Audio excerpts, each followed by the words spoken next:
Jingle తండ్రి వందనాలు. ప్రభువాను ప్రేమించి మరొక పర్యాయము ఈ రీతిగా దేవా యెహోవా ఈరాన్ని ఇటు పరిచర్యలో నువ్వు మాకు తోడుగా ఉన్న నీ ప్రేమ కొరకే నీ కొనియాడుతూ నిన్ను ఆరాధిస్తూ నీ కొమ్ములకు పూర్వం ముందున్న మా గొప్ప దేవ నిత్యము స్తుతింపబడుతూ ఆరాధించబడుతూ కొనియాడబడుతూ నిత్యము ఘనపరచబడుతున్న మా గొప్ప దేవ నీ వందనాలు. ఈ దినము భారతదేశంలోని మహారాష్ట్రలో 1.1 కోటి మంది సువార్త అందని వారు ఉన్నారు. వారికి సువార్త అందులాగున సహాయం దయచేయి. 38,000 గ్రామాల్లో ఇంకా సువార్త అందలేదు. ఆ ప్రజలకు సువార్త అందులాగున నీ సహాయం దయచేయి. సువార్తలో ఎన్నో ఆటంకాలు అడ్డంకులు ఎన్నో వ్యతిరేకతలు దేవా సువార్తలో మందిర పరిచర్యలో బహిరంగ సభల్లో పలు రకాలుగా నీ పనులకు ఆటంకం కలిగించిన వ్యక్తుల్ని నీ ఏర్పాట్లు ఉన్న వారిని రక్షించు, క్షమించు, నరకం నుంచి వారిని విడిపించు, నీ పరలోక రాజ్యమునకు హక్కుదారులుగా చేయమని యేసు నామంలో వేడుకుంటున్నాం తండ్రి. ఆమేన్. ఆద్యంతా రహిత ప్రభువా రాజులకు రాజా ప్రభు యేసు నీవే కదా.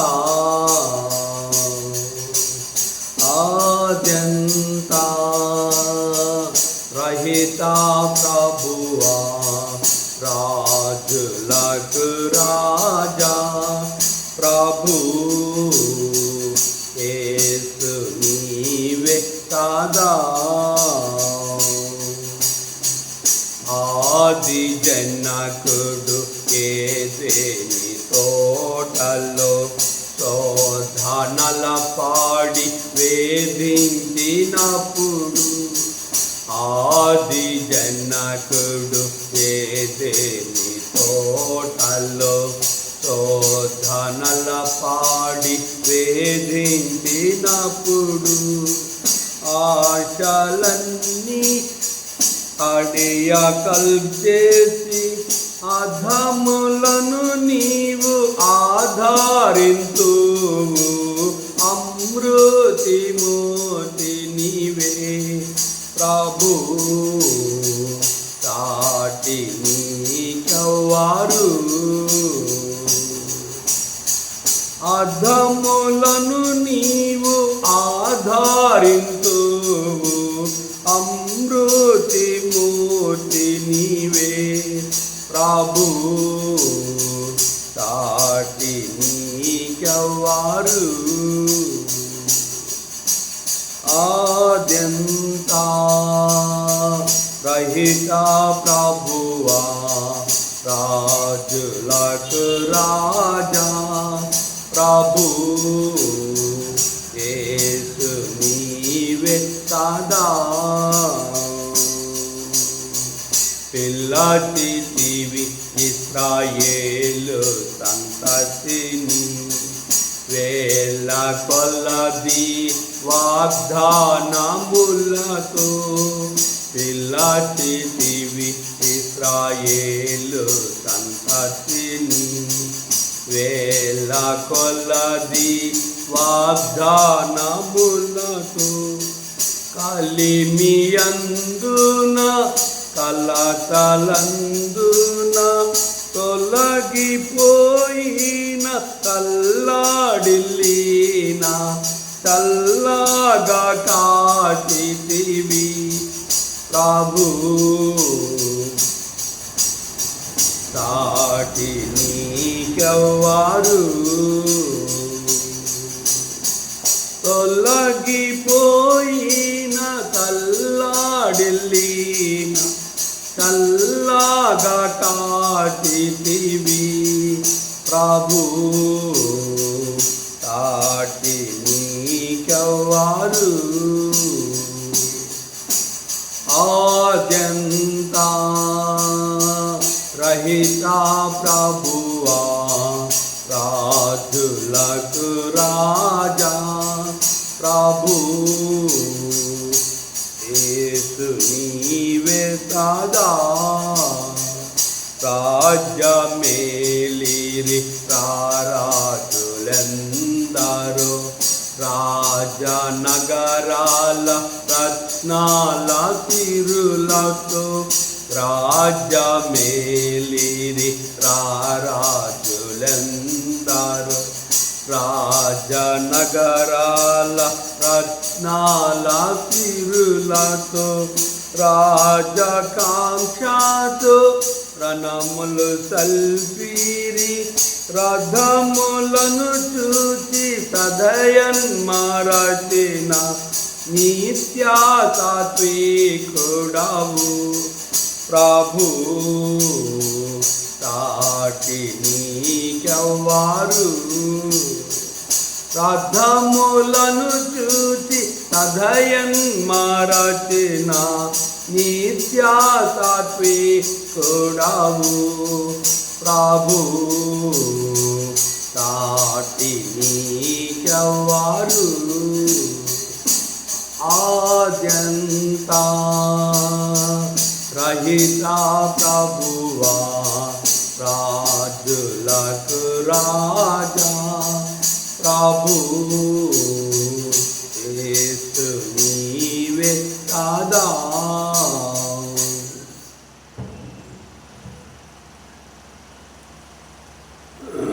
ఎఫెసీ పత్రిక 3వ అధ్యాయం చదువుకుందాం.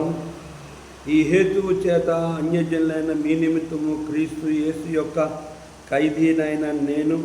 ఖైదీనైన పౌలును నేను ప్రార్థించున్నాను. మీ కొరకు నాకు అనుగ్రహింపబడిన దేవుని కృప విషయమైన ఏర్పాటును గూర్చి మీరు వినియున్నారు. ఎట్లనగా క్రీస్తు మర్మము దేవదర్శనము వలన నాకు తెలియపరచబడిందని సంగతిని గూర్చి మునుపు సంక్షేమముగా వ్రాసి తిని, మీరు దాన్ని చదివిన ఎడల దాన్ని బట్టి ఆ క్రీస్తు మర్మమును గూర్చి నాకు కలిగిన జ్ఞానమును గ్రహించుకొనగలరు.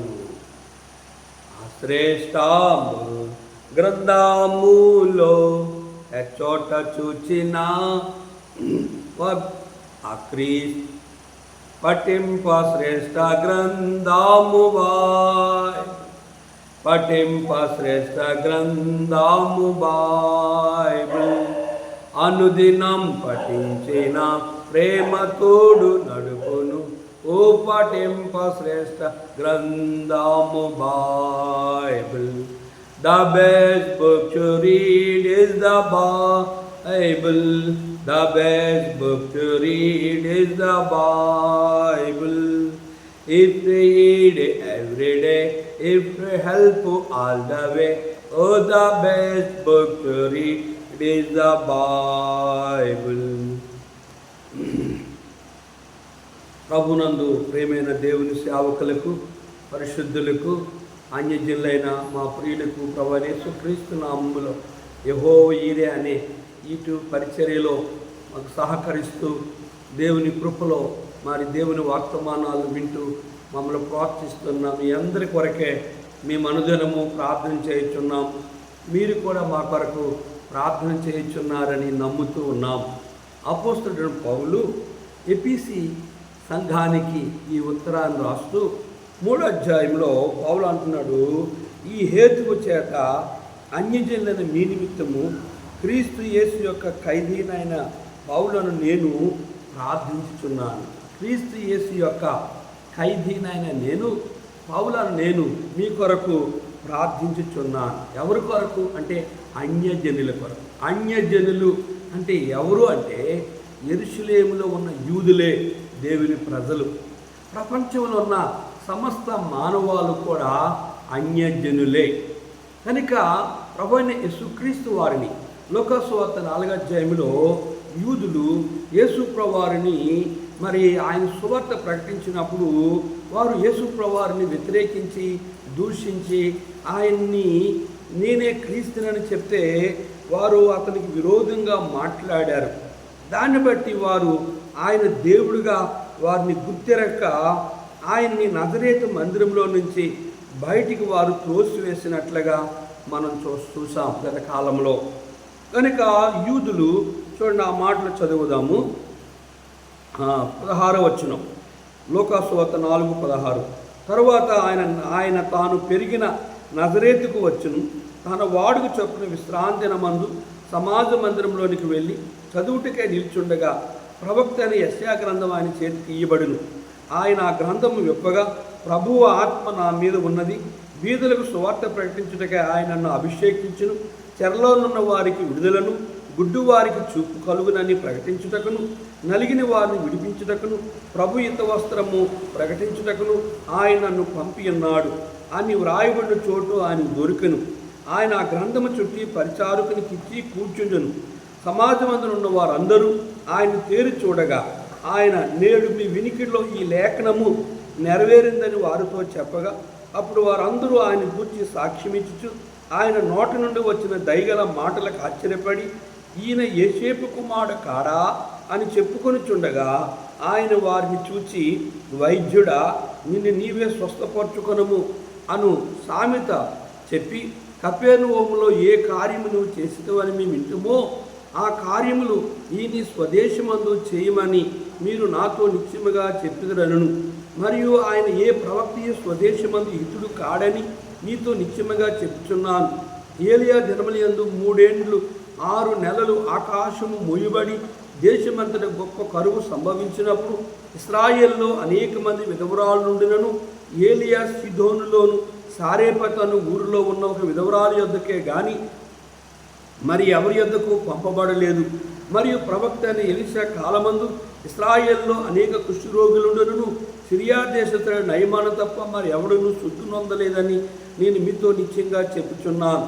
సమాజ మందిరంలో ఉన్న వారందరూ ఆ మాటలు విని ఆగ్రహముతో నిండుకొని, ఇది మనకు కావాలి, లేచి ఆయన పట్టణంలోని వెళ్ళగొట్టి ఆయన్ను తలకిందులుగా పడద్రోయవలని తమ పట్టణము కట్టబడిన కొండపేట వరకు ఆయన్ను తీసుకొని పోయిరి.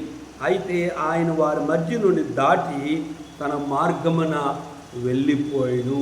ఇక్కడ యూదులు యేసు ప్రభువారిని కొండపేట వరకు తీసుకొచ్చి ఆ కొండ మీద నుంచి ఆయన క్రిందన పడద్రోయాలని చూశారు. పరిశుద్ధాత్మ దేవుడు వారిలో భయం కలుగజేశాడు. వారు ఆయన విడిచిపెట్టారు.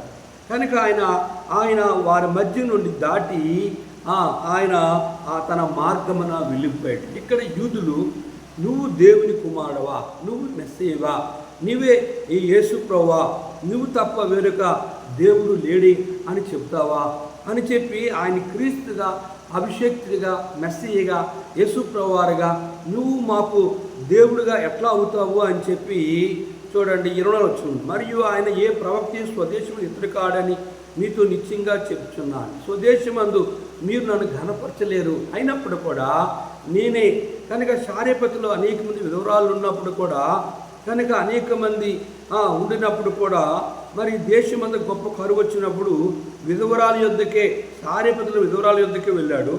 సిరియన్లో అనేక మంది కుష్ఠరోగులు ఉన్నప్పుడు కూడా, కనుక అక్కడ సిరియా దేశంతో నయమాను తప్పి శుద్ధి నొందలేదా, ఈ సంగతి మీకు తెలియదా అని వారికి హెచ్చరిక చేసినప్పుడు వారు యేసు ప్రభువారుగా ఆయన అంగీకరించక, మెస్సీగా ఆయన అంగీకరించక నజరేతుల మందిరములో నుంచి ఆయన బయటికి తోసుకొని వచ్చేస్తారు.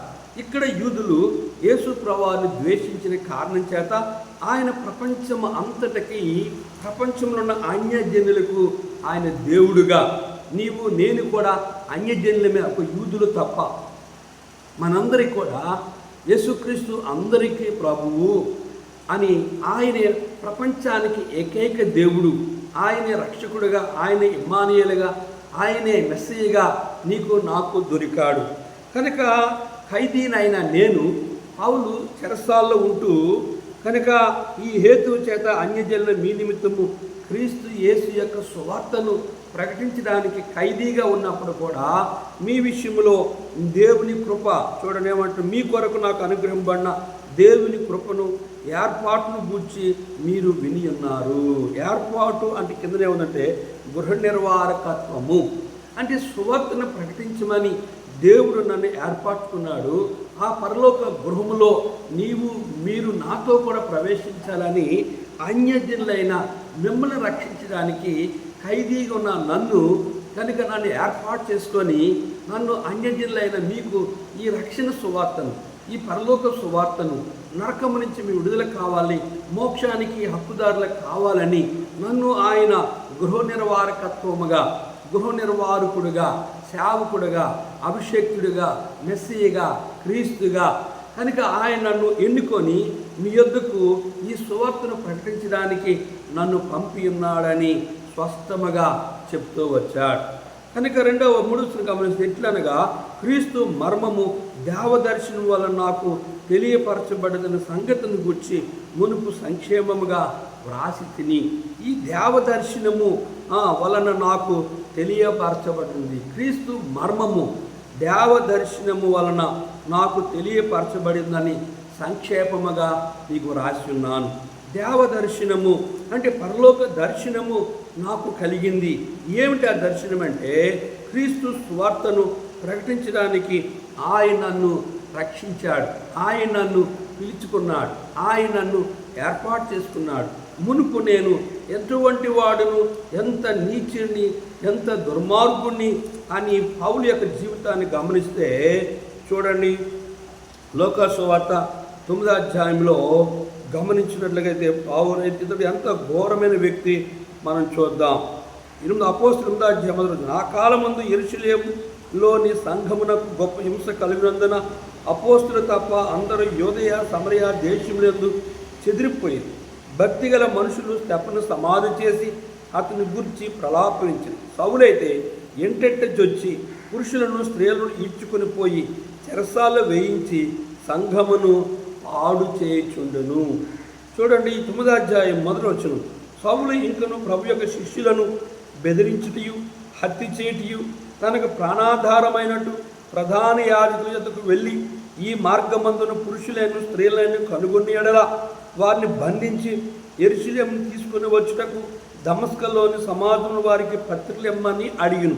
అతడు ప్రయాణం చేయొచ్చు దమస్కా దగ్గరకు వచ్చినప్పుడు అకస్మాత్తుగా ఆకాశం నుండి ఒక వెలుగు అతని చుట్టూ ప్రకాశించింది. అప్పుడు అతడు నేల మీద పడి, సౌలా సౌలా, నీ వేళన నిమిషించున్నావని తనతో ఒక స్వరము పలుకుట వినెను.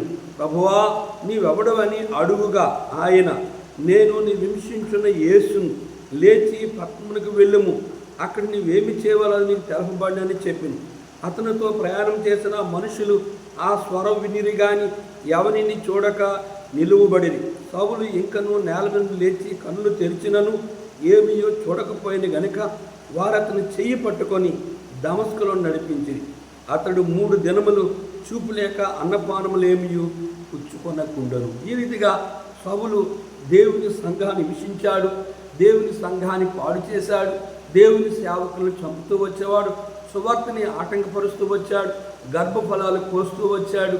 పలు రకాలుగా కనుక క్రైస్తవులను తీసుకెళ్లి చెరసాల్లో నింపుతూ వచ్చిన ఆ సౌలుని ఇక్కడ ప్రభువు వచ్చి ఒక వెలుగు రూపంలో వచ్చి తను దర్శించి దాంతో స్వరం ద్వారా స్పష్టంగా మాట్లాడినప్పుడు 3 దినాలు చూపు లేనివాడే, అన్నపానము లేనివాడే అన్న కారణం చేత తిరిగి దేవుడు తన సేవకుని పంపించాడు. చూడండి 11వ వచనం, 12, అతడు అననీయ అని ఒక మనుషుడు లోపలికి వచ్చి తాను దృష్టి పొందినట్లు తల మీద చేతులుంచుట చూచున్నాడని చెప్పాను. అందుకు అననీయ, ప్రభువా, ఈ మనుషుడు యెరూషలేములో నీ పరిశుద్ధులకి ఎంతో కీడి చేస్తున్నాడని అతని గూర్చి అనేకులలో వింటిని. ఎక్కడోనూ నీ నామమును బట్టి ప్రార్థన చేయవారిని బంధించుటకును అతడు ప్రధాన యాజకులను అధికారం పొంది ఉన్నాడని ఉత్తరమిచ్చింది. అందుకు ప్రభువు, నీ వెళ్ళెము, అన్యజనులెదుటను రాజులెదుటను ఇశ్రాయేలీయులెదుటను నా నామమును భరించుటకు ఇతరుని ఏర్పరచుకుని సాధనమై ఉన్నాడు. ఇతడు నా నామము కొరకు ఎన్ని శ్రమలు అనుభవింపాలను నేను ఇతనికి చూపుదనని అతనితో చెప్పాను. వెంటనే అననీయ వెళ్ళి ఆ ఇంట ప్రవేశించి అతని మీద చేతులుంచి, సహోదరుడా, నీ వచ్చిన మార్గములో నీ కనబడిన ప్రభు అయిన యేసు నీవు దృష్టి పొంది పరిశుద్ధాత్మతో నింపినట్లు నన్ను పంపించడని చెప్పాను. అప్పుడే అతని కన్ను నుండి పొరల వంటివి రాలగా దృష్టి కలిగి లేచి బాప్తిసం పొందను. తర్వాత ఆహారం పుచ్చుకొని బలపడను. ఈ రీతిగా ఘోర దుర్మార్గుడైన సౌలుని ప్రభు రక్షించాడు. ఆ దేవదర్శనము సౌలు జీవితంలో కలిగింది. సౌలు యొక్క జీవితంలో ఆ దర్శనమును కనుక ద్వారానే ఆ క్రీస్తు మర్మమును దేవదర్శనం వలన నాకు తెలియపరచబడిందనే సంగతిని గురించి మునుపు సంక్షేమముగా రాసింది. మీరు దాన్ని చదివిన ఎడల దాన్ని బట్టి ఆ క్రీస్తు మర్మమును గురించి నాకు కలిగిన జ్ఞానమును గ్రహించుకొనగలరు. కనుక ప్రభు యొక్క జ్ఞానమును, ప్రభు యొక్క మర్మమును, దేవదర్శనము, ఆ దర్శనంలో ప్రభు తన దర్శించి అన్యజనులకు నువ్వు వెళ్ళి సువార్త ప్రకటించు, ఓ అననయ్య ఇతడు నా నిమిత్తము ఎన్ని శ్రమలు అనిపించాలో అతను చూపిస్తాను. రాజుల కొరకు, అధికారుల ఎదుట, గొప్పవారి ఎదుట, అన్యజనులకు నా నామమును ప్రకటించే వ్యక్తిగా నేను ఇతన్ని ఏర్పరచుకున్నాను అని దేవుడు అననీయతో చెబుతూ వచ్చాడు. కనుక ఆ రీతిగా ఆ దేవదర్శనం, ఆ క్రీస్తు మర్మమును అన్యజనులకు ఆసియా అంతటిలో సువార్త ప్రకటించడానికి సౌలుని దేవుడు పౌలుగా మార్చి ఆసియా అంతటిలో కొన్ని వేల సంఘాలు, గృహాలలో, కనుక ఆరాధన మందిరాలుగా ఆ అద్దె గృహంలో సువార్తను ప్రకటించి ప్రభు యొక్క ఏ సంఘాన్ని పాడు చేశాడో తిరిగి అదే సంఘాన్ని కడుతూ వచ్చాడు. కనుక ఇదే దినాన్ని కూడా ప్రపంచంలో, భారతదేశంలో పలు రకాలుగా తెలియక క్రీస్తు సువార్తను ఆటంకపరిచేవారుగా చాలామంది ఉన్నారు. అయినప్పుడు కూడా సౌలు రక్షించిన దేవుడే ఆయన్ని ఏర్పాట్లున్న వారిని, అట్టి వారిని కూడా ప్రభు రక్తములో కడిగి నరకం నుంచి విడిపించి నిత్యరాజ్యమైన మోక్షానికి వారిని కూడా హక్కుదారులుగా చేయడానికి ఆయన సమర్థ కలిగిన దేవుడు. ఆయనే నిన్న నేడు నిరంతరము ఒక రీతిగా ఉండే దేవుడు. కనుక యెహోవానైన నేను మార్పు లేని దేవుడు. కనుక ఆ దేవుడైన యేసు ప్రభువారే కనుక సౌలుని పౌలుగా మార్చి అన్యజనులకు సువార్త ప్రకటించడానికి పంపించిన దేవుడు. కనుక పౌలుకి ఇంకొక దర్శనము కూడా, పరలోక దర్శనము కూడా ఇచ్చినట్లుగా మనం చూస్తాం. చూడండి, 2వ కొరింథీ పత్రిక 13వ అధ్యాయంలో ఇక్కడ పౌలుకి పరలోక దర్శనము కూడా దేవుడు చూపించినట్లుగా 12వ అధ్యాయం చూడండి. అతిశయించుట నాకు తగదు, కానీ అతిశయపడవలసి వచ్చినది. ప్రభువు దర్శనము గూర్చియు ప్రత్యక్షతను గూర్చియు చెప్పిదను. క్రీస్తునందుని యొక్క మనుషుని ఎరుగుదును. అతడు 14 సంవత్సరముల కిందట 3వ ఆకాశమును కొనుక్కోబడెను. అతడు శరీరంతో కొనుక్కోబడును ఎరగను, శరీరం లేక కొనుక్కోబడును ఎరగను, అది దేవునికే తెలియను. అట్టి మనుష్యుని ఎరుగుదును. అతడు ప్రదేశంలో కొనుక్కోబడి వసింపసఖ్యము కాని మాటలు వినును. ఆ మాటలు మనుషుడు పలకూడదు.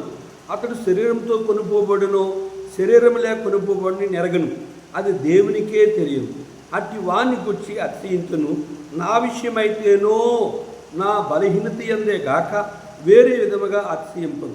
అతిశయించుటకును ఇచ్చించుటకును నేను సత్యమే పలుకుదును గనుక అవివేకిని కాకపోదును గాని నాయందు ఎవడైనను చూచిన దానికనను నా వలన వినిన దానికనను నన్ను ఎక్కువ ఘనముగా ఎంచునేమని అతిశయించుట మానుకొనుచున్నాను.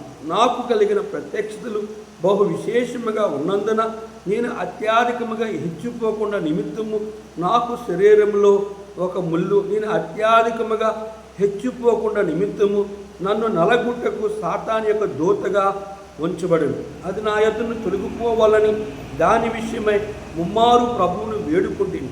అందుకు నా కృప నీకు చాలును, నా బలహీనత యందే నా శక్తి పరిపూర్ణమగుచున్నదని ఆయన నాతో చెప్పు. కాగా క్రీస్తు శక్తి నా మీద నిలుచుట నిమిత్తము విశేషముగా నా బలహీనత యందే బహు సంతోషముగా అతిశయించదను. ఈ రీతిగా పరలోక దర్శనము కూడా పౌలుకి పరలోకాన్ని చూపించాడు. గమనించారా? 4వ వచనం గమనిస్తే కనుక మీరు దాన్ని చదివిన ఎడల దాన్ని బట్టి ఆ క్రీస్తు మర్మము గురించి నాకు కలిగిన జ్ఞానమును గ్రహించగలరు. ఈ మర్మం ఇప్పుడు ఆత్మ మూలముగా దేవుని పరిశుద్ధులకు, అపోస్తులకును, ప్రవక్తలకును బయలుపరచబడి ఉన్నట్టుగా పూర్వకాలం యందు మనుషులకు తెలియపరచబడలేదు. కనుక ఈ దినాల్లో, సౌలు దినాల్లో అపోస్తులకి, ప్రవక్తలకి గనుక మరి పరిశుద్ధులకు దేవుడు తన దర్శనాలు, తన మర్మాలను బయలుపరిచాడు. కనుక పాత నిబంధన కాలంలో కనుక దేవుని యొక్క దర్శనాలను, సువార్తను అన్యజనులకు ప్రకటించడానికి కనుక ఆత్మ మూలముగా ఈ మర్మము ఇప్పుడు ఆత్మ మూలముగా దేవుని పరిశుద్ధులకు అపోస్తులకు ప్రవక్తలకు బయలుపరచబడి ఉన్నట్టుగా పూర్వకాలముల యందు మనుషులకు బయలుపరచబడలేదు. కనుక ఎందుకు అని బయలుపరచబడదంటే ఆ రోజుల్లో పాత కాలంలో యూదులు ఒక్కరు మాత్రమే కనుక ధర్మశాస్త్రాన్ని ఆచరించేవారు.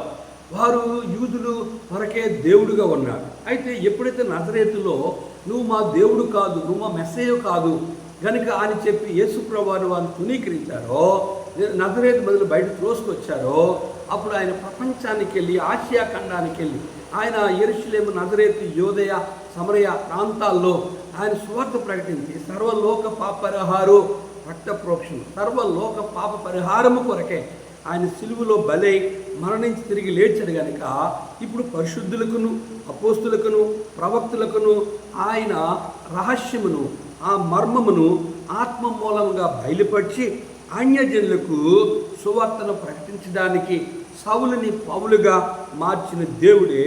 చూడండి 6వ వచనం, ఈ మర్మం ఏదనగా అన్యజనులు సువార్త వలన క్రీస్తు యేసునందు యూదులతో పాటు సమాన వారసులను ఒక్క శరీరమందలి సాటి అవయవములను వాగ్దానములో పాలువారై ఉన్నారు అన్నదియే. గమనించారా?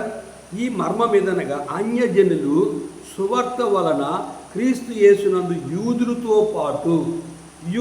పాటు ప్రపంచంలో ఉన్న వారందరూ కూడా అన్యజనులందరూ కూడా యూదులతో పాటు సమాన వారసులుగా ఒక్క శరీరమంది చాటి అవయవములుగా వాగ్దానాన్ని ఇచ్చిన దేవుడు ప్రవక్తల ద్వారా కనుక అపోస్తుల ద్వారా కనుక పాత నిబంధనలో అబ్రహాము, ఇస్సాకు, యాకోబులకి అబ్రహాంకి ఇచ్చిన వాగ్దాన్ని సంతానమును ఆకాశ నక్షత్రం వల్ల చేస్తానన్న దేవుడు కనుక అబ్రహాంకి ఇచ్చిన వాగ్దానాన్ని ఇస్సాకు పట్ల కనుక ఆ ఇస్సాకు ఇచ్చాడు. ఇస్సాకు కుమారుడు ద్వారా కనుక యాకోబు కుమారులు ఇస్సాకు కుమారుడు యాకోబుకు 12 మంది కుమారులు ఇచ్చాడు. 12 మందిని ఐగుప్తుకి 70 మంది చేశాడు. ఐగుప్తు నుంచి వచ్చినప్పుడు 20 లక్షల కాలబలం చేశారు. కనుక ఇప్పుడు వారు ప్రపంచమంతా విస్తరించారు యూదులు. కనుక దానియేలు గ్రంథంలో వారు చెదిరిపోయారు ప్రపంచమంతా. తిరిగి ఇప్పుడు యేసు ప్రభువారు ఒకప్పుడు యూదులకే దేవుడు. అయితే ఇక్కడ గమనించినట్లుగా అయితే యూదులతో పాటు సమాన వారసులను ఒక్క శరీరమందలి సాటి అవయవములను వాగ్దానములో పాలువారనై ఉన్నారని నన్నుదియే.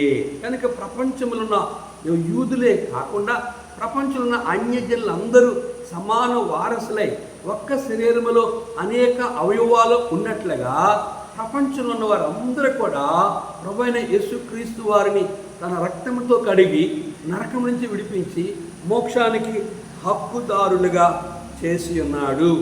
యూదులకే ఒకప్పుడు యెహోవా దేవుడు. ఆయనే కనుక గొర్రెల ఎడ్ల రక్తం ద్వారా పాపక్షమాపణ లేదని తన కుమారుడైన యేసుక్రీస్తు వారిని కన్యక గర్భవతి కుమారుని కన్నెను. కన్యక గర్భములో యేసుప్రభు జన్మించి పరిశుద్ధుడిగా జీవించి పరిశుద్ధుడిగా జన్మించి పరిశుద్ధుడిగానే 33.5 సంవత్సరాల భూమి మీద జీవించి 3.5 సంవత్సరం మాత్రమే ఆయన సువార్త ప్రకటించి సర్వ మానవాళి పాపరిహారము కొరకే రక్త ప్రోక్షణ చేసి చనిపోయి సమాధి చేయబడి తిరిగి లేచి పరలోకానికి వెళ్ళి ఆయన భూమి మీదకి రాబోతున్నాడు. ఆయన పరలోకానికి వెళ్ళే ముందు కనుక భూమి మీదకి పరిశుద్ధాత్మ దేవుని పంపించాడు. కనుక ఈ ఆత్మదేవుడు ఈ పని ఏంటంటే కనుక యుక్త వయసు వచ్చిన అమ్మాయి కన్యక పెండ్లి దిన వరకు ఉన్నట్లుగా పరిశుద్ధాత్మ దేవుని పని. కనుక ఏంటంటే పరలోక రాజ్యానికి పెళ్లి కుమార్తె అనే కన్యకను సిద్ధపరచడం. ప్రపంచంలో ఉన్న ఒక యూదులే కాక ప్రపంచంలో ఉన్న అన్యజనులందరికీ కూడా దేవుడు అబ్రహాము, ఇస్సాకు, యాకోబులకి ఇచ్చిన వాగ్దానాన్ని కనుక ఒక్క శరీరం మంది అనేక అవయవులు ఉన్నట్టుగా ఆయన వాగ్దానం ఇచ్చి యూదులతో పాటు సమాన వారసులుగా కనుక సర్వ ప్రపంచంలో ఉన్న మానవులందరినీ కూడా ఆకాశ నక్షత్రం వలె ఇసుకు రేణుల వలె తన ఏర్పాట్లను వారిని రక్షించి నరకము నుంచి విడిపించడానికి ఆయన ఇష్టపడ్డాడు. ఈ మర్మం ఏదనగా అన్యజనులు సువార్త వలన క్రీస్తు యేసునందు యూదులతో పాటు సమాన వారసులను ఒక్క శరీరమందలి సాటి అవయవములను వాగ్దానంలో పాలువారై ఉన్నారని అనుదియే. దేవుడు కార్యకార్యగు తన శక్తిని బట్టి నాకు అనుగ్రహించిన కృపా వరమ చొప్పున నేను ఆ సువార్తకు పరిచారకునైతిని. గమనించారా? దేవదర్శనము దేవుడు పౌలుకు చూపించాడు. క్రీస్తు మర్మము దేవుడే యూదులతో పాటు ప్రపంచంలో అన్యజనులను రక్షించడానికి ఆయన ఇష్టపడ్డాడు. ఇంకా మనం గమనిస్తే ఆత్మ మూలముగా చూసారండి. కనుక ఈ మర్మం ఇప్పుడు ఆత్మ మూలముగా కనుక ఆ దినాల్లో ఉన్న ప్రవక్తలకి బయలుపరచబడ్డది. కానీ ఆ దినాల్లో ఉన్న ప్రాథమికాలు ఉన్న యూదులకే దేవుడుగా ఉన్నాడు. కానీ ఇప్పుడు యావత్తు ప్రపంచంలో ఉన్న ఆ అన్యజనులు కూడా యూదులతో పాటు సమాన వారసులుగా చేయడానికి ఇష్టపడిన దేవుడు యూదులతో సమాన వారసులను, ఒక్క శరీరమందుల సాటి అవయవములను వాగ్దానంలో పాలివారిన ఉన్నారు. కనుక ఆయన వాగ్దానం ఇచ్చేవాడు, నమ్మదగినవాడు, నీతిమంతుడు కనుక ఆయన ప్రపంచంలో ఉన్న ఆ ఒక యూదులతో పాటు ప్రపంచంలో ఉన్న సర్వ మానవాళిని కూడా నరకం నుంచి విడిపించి నిత్యరాజ్యమైన మోక్షానికి హక్కుదారుగా చేయడానికి దేవుడు కార్యకార్యగు తన శక్తిని బట్టి నాకు అనుగ్రహించిన కృపావరము చొప్పున. కృపావరము, కృప ఎవరు అంటే దేవుడే, వరము ఎవరు? ఆయనే కృపావరము. కనుక పౌలుకి ఆ వరమును అనుగ్రహించి ఆ మర్మమును బయలుపరిచి ఆ దేవదర్శనము బయలుపరిచి ఆ ఆత్మ ప్రత్యక్షతను బయలుపరిచి గనుక ఆ యూదులతో పాటు సువార్తను ప్రకటించే అన్యజనులను రక్షించి నరకం నుంచి విడిపించి గనుక కృపావరము చొప్పున నేను ఆ సువార్తకు పరిచారకుడిని, సేవకుడను, ఆ ప్రవక్తగా కనుక అపోస్తులు ప్రవక్తలు కనుక పరిశుద్ధులుగా వారికి సువార్త ప్రకటించి పరిశుద్ధులు చేసి నరకం నుంచి విడిపించి నిత్యరాజ్యమైన మోక్షమునకు హక్కుదారిగా చేశాడు. ఆయనే ఆ కృపావరం, ఆయనే ఆ వరములు, ఆ మర్మమును, ఆ యొక్క దేవదర్శనము, ఆ ఆత్మ ప్రత్యక్షతను అన్యజనులకు సువార్త ప్రకటించడానికి పౌలుని దేవుడు తన సేవకుడిగా ఎన్నుకొని యూదులతో పాటు సమాన వారసులుగా మోక్షములో, పరలోకములో, వైకుంఠములో, మహిమరాజ్యములో ఉండాలనేదే దేవుని యొక్క ఉద్దేశం. ఆ దినాల్లో సౌలు రక్షించిన దేవుడు ఈ దినము ప్రపంచంలో కొన్ని లక్షల మంది సేవకులను పిలిచి రక్షించి సువార్త ప్రకటించి అనేక మంది అన్యజనులను పరిశుద్ధులుగా చేసి నరకం నుంచి విడిపించి నిత్యరాజ్యం మోక్షానికి హక్కుదారిగా చేశాడు. ఈరోజు చాలామంది యేసు ప్రభువు నాకు దేవుడు అవసరం లేదని అన్యజనులు తునీకరించి నరకానికి పోయేవారుగా, నరకంలో పడిపోయిన వారుగా సిద్ధముగా ఉంటున్నారు. ఇది అనుకూల సమయము, ఇదే రక్షణ దినము. కనుక యూదులతో పాటు సమాన వారసులుగా నేను చేయాలని ఆయన వాగ్దానం ఇచ్చాడు. ఆ మర్మమును ఆయన పౌలుకి ఆ దర్శనమును బయలుపరుస్తూ వచ్చాడు. కానీ ఇప్పుడే నువ్వు ఉన్న స్థలంలో యేసు ప్రభువా నేను కూడా పాపిని, నన్ను నీ రక్తములో కడుగు, నీ రాజ్యములో నన్ను కూడా హక్కుదారుడిగా చేసుకో అని నీ ఉన్న స్థలములో నీ పాపములు ఒప్పుకుంటే అన్యుడైన నిన్ను కూడా తన రక్తములో కడిగి నరకము విడిపించి మోక్షములో తనతో పాటు ఉంచాలని ఆయన ఇష్టపడుతూ ఉన్నాడు. కనుక ఇది అనుకూల సమయము, ఇదే రక్షణ దినము. ఉన్న స్థలములో యేసు ప్రభువారికి నీ హృదయంలో చోటిస్తే నేను పాపినంటే చాలు, ఆయన నిన్ను క్షమిస్తాడు. కనుక పరిశుద్ధులతో దేవుని సేవకులతో పాటు అన్యజనులైన నీ కొరకే ఆయన నజరేతు మందిరం నుంచి త్రోసివేయబడ్డాడు. కనుక ఒకప్పుడు యూదులకే దేవుడైన ఇప్పుడు ప్రపంచానికి యేసుక్రీస్తు అందరికీ ప్రభు. ఆ ప్రభు నాకు ప్రభువుగా, నాకు దేవుడుగా ఉన్నాడు.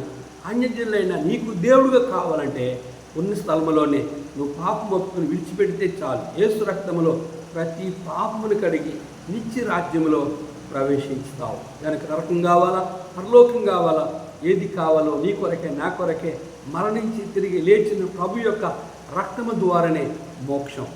జీవగల తండ్రి, కొన్ని మాటలు మా ప్రియులు అన్నారు. నీ ఏర్పాట్లు ఉన్నవారు నరకం నుంచి విడిపించు.